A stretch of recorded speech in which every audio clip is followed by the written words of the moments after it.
When we came on the air last week, the country was at an impasse. The president calling on Congress to act on sweeping immigration legislation to end the separation of immigrant families at the border with Mexico. The president insisting he couldn't fix it alone. Republicans in Congress were by and large horrified. And for the first time since the president's election, they said, President Trump, you've gone too far. And with every Senate Democrat also taking a stand against the policy, the president signed an executive order ending the policy he started the week saying he was helpless to stop. And now we are at the back at the start of that cruel circle. Families are still in flux. Federal officials are struggling to keep up to reunite those families. And Congress has no clear plan to reform an immigration system that has needed repair for decades. With all of this, I'd like to welcome in my panel. Here with me on set, politics reporter for the Daily Beast and MSNBC contributor Betsy Woodruff, Washington bureau chief for Vice News Shawna Thomas, and Republican strategist and principal at Cogent Strategies Kevin McLaughlin. And joining the conversation from Nashville, president historian, MSNBC contributor, and author of The Soul of America, The Battle for Our Better Angels, Jon Meacham. Jon, I'm going to come to you in a second for a little bit of conversation about exactly which angels are in charge right at the moment. But I want to start with you, Shawna Thomas, because, I mean, this week, I remember sitting here a week ago Sunday and wondering if this was going to be the kind of story that was actually going to break through, that wasn't just going to be another handful of minutes of news cycle. And, you know, those pictures galvanized the country. They galvanized both parties. And the president was forced to back down. Yeah, and I think some of that is you still have people going down to the sites outside of El Paso and down in McAllen. You had members of Congress there yesterday. You were there, apparently. Briefly. Yes. And then also there was another event today that had basically activists, lawyers, immigration lawyers, that kind of thing. There are still people going down there. We had a correspondent there, Evan McMorris-Santoro, who was there with one of the people running for Congress in that district. Mm-hmm. So as long as people keep drawing attention to this, I think it is going to last for a while as an issue. The thing is, we're about to be on the 4th of July. We are going to be in the middle of summer. People are going to be taking vacations with their family. People are not going to be paying as much attention. I don't know if this issue goes all the way to the election. And that's some of why it's still bubbling up, is because both Democrats and Republicans think this is an issue that either needs to be taken care of so that it doesn't affect the election, right, or Democrats think they can possibly use it, which sounds callous, and I understand that, but it is kind of the situation we're in 2018. Yeah, no, of course, we want to be sensitive, and the reality, though, is that there still are thousands of kids who are, we think, hundreds, at least 1,800 plus kids who are still separated from their families at this point. Jon Meacham, can you kind of put the week that was in perspective here for us? I mean, this has been an issue that we as a nation have grappled with time and time again, and we've had, you know, episodes where, you know, America has shown as the shining city on the hill, and times when we have not, quite frankly, lived up to what the Statue of Liberty promises. Absolutely. One of the first debates we had in the country in the 1790s, and you know it's a good Sunday when you start with the 1790s, was a battle over the Alien and Sedition Acts, where we were an infant nation, and yet we gave the President of the United States the power to deport immigrants by fiat. Illegal aliens that he believed to be dangerous. Into the 19th century, where you had the Chinese Exclusion Act, we had viciously racist rhetoric from mainstream political figures in the 19th century who worried that, to quote a senator from Maine, I think it was, worried that there was going to be a yellow empire from California to the Rockies if we didn't limit immigration from Asia. There was the fears of the white working class that led to the rise of the second Ku Klux Klan from 1915 to about 1927. That was explicit anxiety that immigrants were going to work harder and possibly for less money. Now, conservatives who believe in a free market had some problems with intellectual consistency. Best never stop them. into where we are now. And I think what's really interesting about the last 12 or 13 days or so is, I believe it's the first time in the Trump administration where the president has explicitly reversed course, or at least begun to reverse course. I understand, before people start tweeting, I understand that this is like an arsonist. You were congratulating an arsonist for putting out a fire. But at least the fire was put out to some extent. And I think that the lesson for all of us in the country is that sustained public pressure, sustained resistance is absolutely essential at any moment in the life of the republic, but particularly one when we have a president who seems so determined to knock down the ordinary guardrails and the ordinary conventions of generosity that have marked our best eras.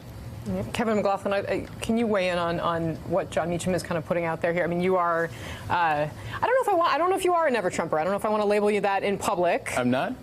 But you are somebody who has been a member of the Republican Party for a long time and seen it change under President Trump. And quite frankly, it felt to me like the first time that Republicans said, no way, we're not doing this. Well, and let me go back to 1790 polling data, and I'll take you through the times, just like John did. But no, I think that there was a visceral reaction to that because, you know, I think Republicans have worked really hard to get themselves in a pretty good place for the midterm election for the first time in a long time, and they all see it going up in smoke right now. And, you know, midterms are base elections, so I think in the Senate, actually, I don't think this is having a huge impact. I think it might kind of sort of help, if you will, on the Republican side, as long as it gets solved immediately. But on the House side, with so many swing districts and so many retirements in those districts, it's a real problem on the House side for Republicans. For sure. And so speaking of polling, the reports over the last week said that President Trump wanted the showdown over immigration. My people love it, he said, according to the New York Times. We now have new polling from CBS News, and it shows the vast divide in how Americans are reacting and perceiving this issue. While 53% of Americans strongly oppose separating children from their parents who enter the country illegally, Americans are divided over whether reuniting them is a high priority. And the difference, surprise, surprise, is political party. 75% of Democrats said reunification should be a top priority, while just a quarter of Republicans said the same thing. And nearly 75% of Republicans said those who enter the U.S. illegally should be punished as an example of toughness, while 80% of Democrats said they should be treated well as an example of kindness. Here is the president this weekend in Las Vegas. We have the toughest border you can have, considering the laws are the worst of the whole country. Our immigration laws are a laughingstock all over the world. We're the only people. People walk in, they put a foot in. Please, would you like to register? Other countries, they say, get the hell out of here. And the president tweeting today in part, quote, "We cannot allow all of these people to invade our country. When somebody comes in, we must immediately, with no judges or court cases, bring them back from where they came." Kevin, I want to go back to you on this, and Betsy, I would like you to weigh in as well. But I mean, this clearly, I mean, the president views this as a base issue, immigration, and the polling, to a certain extent, bears that out. I think my question is the number of those Republicans shrinking as this presidency wears on? And that might be true. I don't know. But the problem I have with it is that I think the base is pretty well locked down at this point. I think that, you know, to be honest with you, too, like the stuff that Republicans would want to run on, the economy, ending regulation, judges, that's really good for the base as it is on the Republican side. And you don't have to lose people, per se, in droves with you do the hot button issue like immigration. So I think that's the big reason that Republicans just want to, in Congress, want to move on and get on to the next thing. Yeah, speaking of political, the base of a party, this is the other side. But this week I traveled to the Otay Mesa Detention Center in San Diego to talk with Senator Kamala Harris. During our conversation, I asked her about the growing calls from progressive activists to abolish ICE. Take a look. A lot of the signs at the rally you just held were people standing there saying, abolish ICE. Yeah. Is that a position that you agree with? Listen, I think there's no question that we've got to critically re-examine ICE and its role and the way that it is being administered and the work it is doing. And we need to probably think about starting from scratch because there's a lot that is wrong with the way that it's conducting itself, and we need to deal with that.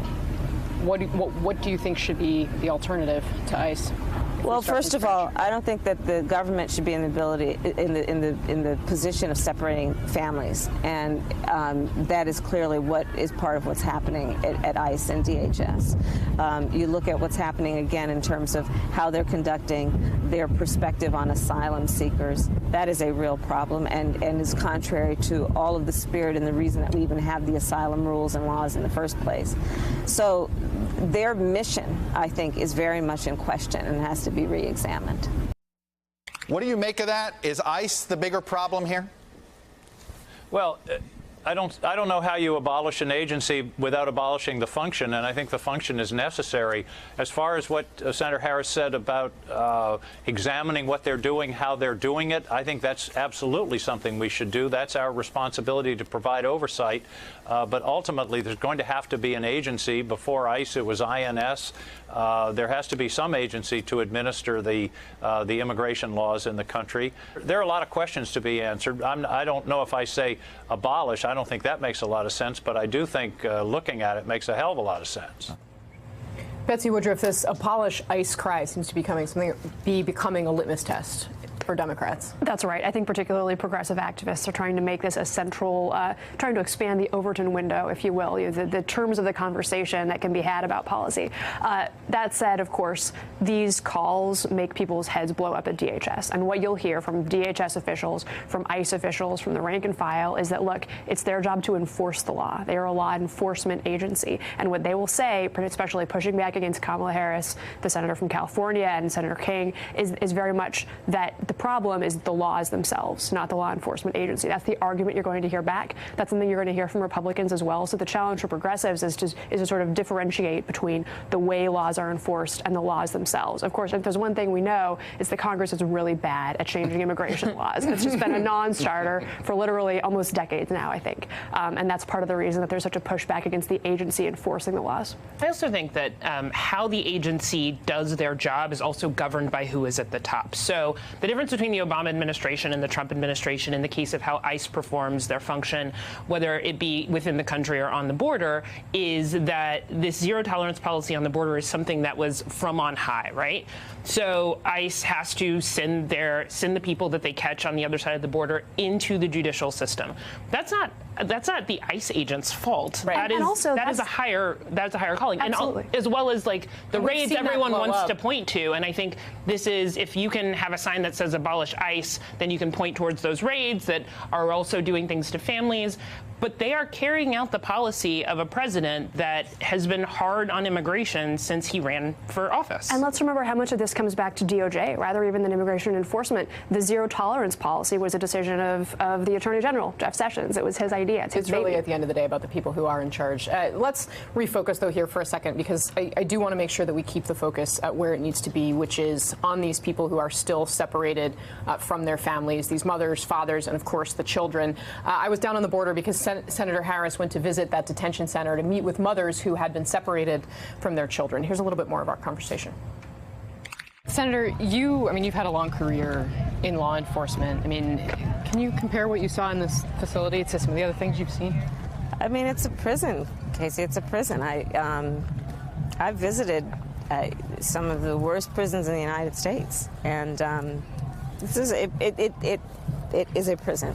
You walk in, there are 2 layers of barbed wire and fence. People are in pods, and there's kind of a more maximum security area and then the lower security area. The time I'm spending is to talk with mothers who have been ripped from their children and the pain, right? They're sitting with the United States Senator, so they kind of hold it together, and then we start to talk about it, and it's just the tears just start flowing, and it's awful. It's the pain of having to leave the only country they've known because it was so dangerous. It's the pain of traveling through an unknown land, right, through the country of Mexico, relying on strangers in these caravans. The pain of all that they will be exposed to during that trek, right, not really being in control of much, and the abuse that they may endure. And then they arrive, and without even having the ability to yet give their story about the circumstances of their arrival, their children are taken from them and taken to unknown places. It's outrageous and it's inhumane. And it's unnecessary. And I think, Casey, that's one of the most important aspects of this whole issue. It's not necessary. It's actually not necessary. But you know why they did it, and this can't be lost in this conversation. They told us why they did it. The administration told us why they did it. They did this to deter others from coming to the country. So you've decided to exact what could be a lifetime of trauma on over 2,000 children for a deterrence of other people? And, you know, it's unconscionable. We're going to have my complete interview with Senator Harris up in the next hour. But John Meacham, I mean, with some of those kind of descriptions, vivid descriptions, I mean, and I sat, you know, I rode with Senator Harris to the detention facility. I was sitting outside there. I mean, there's rolls and rolls of barbed wire, those double prison doors. I mean, it feels like, it really feels like a prison. I'm curious, I mean, we have a couple, you know, dark moments in our nation's history that we all kind of remember. Is this one that you think is going to get added to that list? It's certainly the most vivid manifestation of what so many people have feared about the Trump administration. And I think you go from the travel ban early on to this separation policy. And I do think also there's a difference between, it gets kind of fuzzed up in the conversation, there's a difference between a zero tolerance illegal border policy and a separate children from parents. And I think that one can be for a strong border and find what's happening with these children to be abhorrent. And I think that's an important distinction, and one that I believe, frankly, a more morally sound and a more intellectually consistent administration might actually make. Why wouldn't zero tolerance by itself be a sufficient deterrent? Again, that's a conversation that can be had, but the Trump administration isn't really interested in having a conversation. All right, this is, they are reaping what they've sown. Everything is a zero-sum game. Everything is the war of all against all.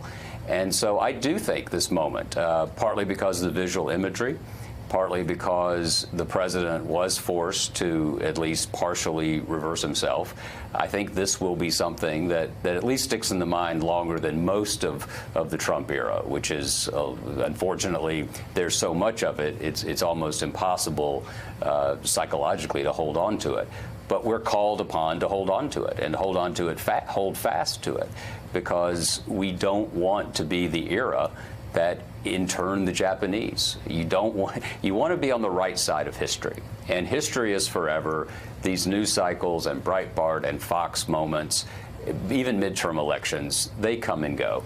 But history is going to judge all of us, as Lincoln once said, down to the last generation, for where we stood in this era, where we had a president who really turned an us versus them rhetoric into reality. And I think that that notion of history finally got to at least some of the people, at least that I talk to every day on Capitol Hill. Hey there, I'm Chris Hayes from MSNBC. Thanks for watching MSNBC on YouTube. If you want to keep up to date with the videos we're putting out, you can click subscribe just below me, or click over on this list to see lots of other great videos.